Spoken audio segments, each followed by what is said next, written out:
VF-6 40 taper, WZ tool, axis movement, X, Y, and Z.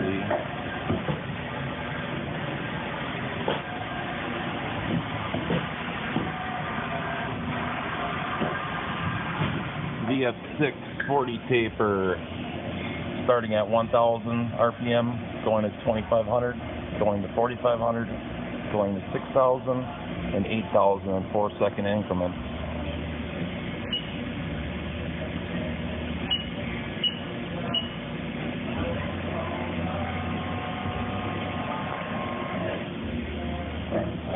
$2,500, 4,500, 6,000, 8,000,